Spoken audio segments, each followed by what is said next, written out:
En RR Noticias, la voz de Carlos Pacheco. El doctor Pacheco es nuestro especialista en temas educativos. Buenos días, Carlos, ¿cómo estás? Ángel Solís, qué gusto saludarte esta mañana, 2 de mayo, que por cierto, ayer descansamos algunos, mi querido Ángel.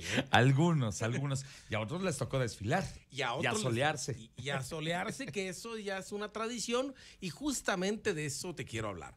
Del día 1 de mayo, Día del Trabajo, ¿desde cuándo lo festejamos y por qué lo festejamos? ¿Y cuál es el motivo justamente de que sea un día de asueto para algunos y que para otros tengan que desfilar? ¿Cuál es el origen? Exactamente, el origen, Ángel, pues se remota un poco más de 100 años, 137 años. Es una fecha histórica que sucede en Estados Unidos en 1886, cuando un grupo de obreros, entre ellos albañiles, jornaleros, pues salen a protestar por las excesivas jornadas laborales. Ese es el antecedente que hay en Estados Unidos. Hay más antecedentes en Francia, en el Reino Unido. Y hay que ver una cosa, Ángel. Las jornadas de trabajo en aquel entonces eran de más de 15 horas. Sí. Desde las 5 de la mañana hasta las 8 de la noche y un poco más.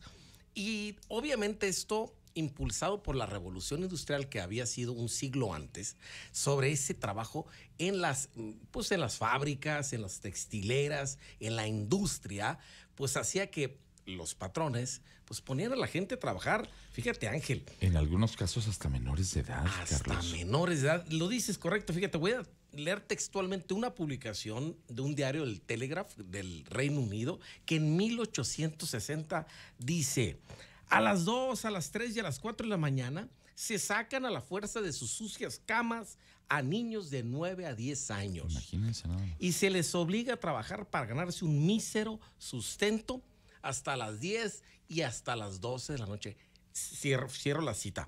Fíjate, Ángel, cómo estábamos hace un poquito más de 130 años y cómo estamos hoy, ¿no? Es verdad, tienes toda la razón.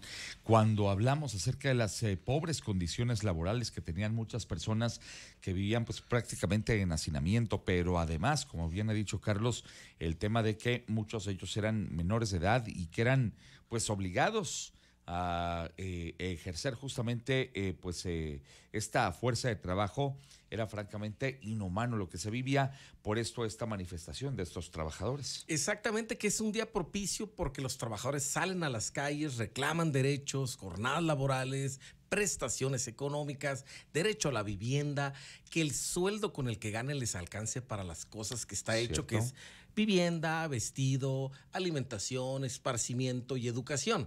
Aunque pues seguimos en algunos países con grandes deudas para ello, y bueno, en México, en el cuatrienio de Álvaro Obregón, por allá en 1923, es cuando se instaura este día como oficial, evidentemente un poco después de todos estos movimientos. Pero pues ¿qué ha sido? Que le hemos ganado terreno, Ángel, al tema de la relación laboral entre la clase trabajadora, la clase patronal, y que justamente hoy en el Congreso está a discusión cómo reducir incluso un poco más. Horarios. Sí, de 48 horas que tenemos ahorita obligatorias en la Ley Federal del Trabajo a 40 horas. 40. Es decir, 5 días con 2 de descanso. Y la pregunta es, ¿eso está bien o está mal? Pues miren, en el contexto internacional, Bélgica ya tiene un año con una jornada de solo 4 días, Ángel. Wow. Por 3 de descanso. Wow. Cuando vemos si eso es bueno o es malo, le conviene a México o no, si así a veces no hacemos las cosas bien, ya ves que hay algunos estigmas y estereotipos que por ahí hay. Sí.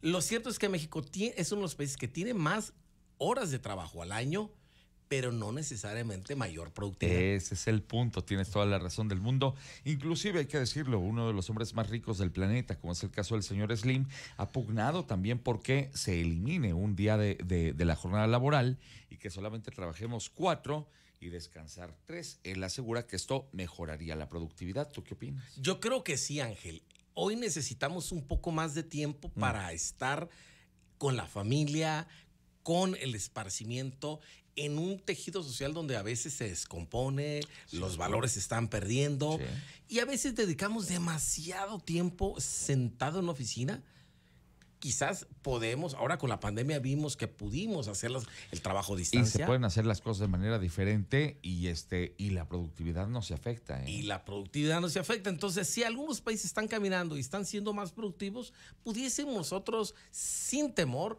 irnos a un esquema que nos permite quizás híbridos. Pero lo importante, Ángel, es que la gente sea feliz, que encuentre con el trabajo una satisfacción laboral, no encuentre un refugio en donde pues huya de un lado para refugiarse en otro.